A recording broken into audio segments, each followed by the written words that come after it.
उन्हाळ्यामध्ये तयार केलेले वडे किंवा सांडगे यांची सुकी भाजी कशी करायची ते आज आपण बघणार आहोत। इथे मी एक डिश भरून उन्हाळी वडे घेतलेले आहे।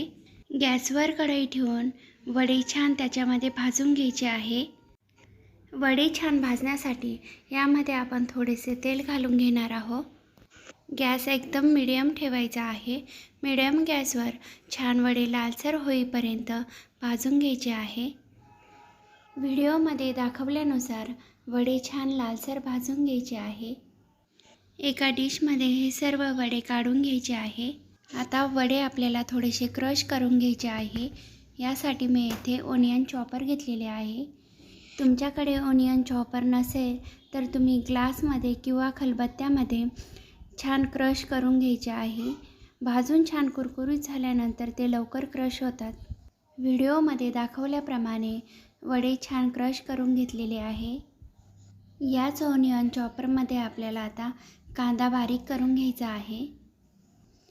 कांदा छान चॉप करून घेतल्यानंतर आपण भाजी फोडणी घालून घेऊया। गरम कढईमध्ये तेल घालून घेतले। तेल गरम झाले की त्यामध्ये मोहरी घालून घेतली, थोडेसे जिरे घालून घेतले। जिरे मोहरी फुलल्यानंतर यामध्ये कापून घेतलेला लसूण घालून घेतला। त्याचबरोबर यामध्ये बारीक चिरलेला कांदा घालून घेतला। कांद्याला छान चव यावी त्याचबरोबर कांदा लवकर परतावा यासाठी चवीनुसार मीठ घालून घेतले। लक्षात ठेवा की वड्यांमध्येही मीठ असते, त्यामुळे या रेसिपीला बेतानेच मीठ घालायचे आहे। कांदा छान परतत आला की यामध्ये थोडीशी हळद घालून घ्यायची। त्याचबरोबर आवडीनुसार लाल तिखट घालून घ्यायचे आहे। हळद आणि लाल तिखट घालून कांदा पुन्हा एकदा छान परतून घ्यायचा आहे।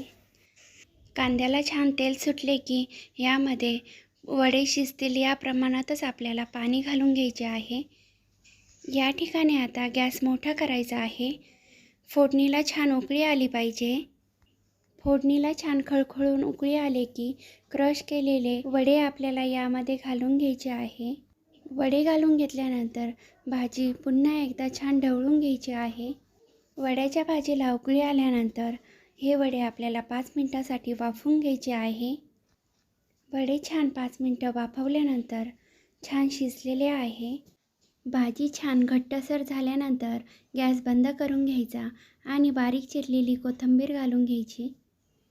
हे पहा, आपली वड्याची भाजी तयार आहे। खूप छान लागते चवीला। कमी वेळ आणि कमी साहित्यात झटपट तयार होणारी ही रेसिपी डब्यासाठी एकदम अप्रतिम ऑप्शन आहे। अशा अनेक रेसिपी माझ्या चॅनलवर अपलोड केलेल्या आहे। चॅनलला नक्की भेट द्या आणि रेसिपी आवडत असल्यास चॅनलला लाईक, शेअर अँड सबस्क्राईब करायला अजिबातही विसरू नका। धन्यवाद।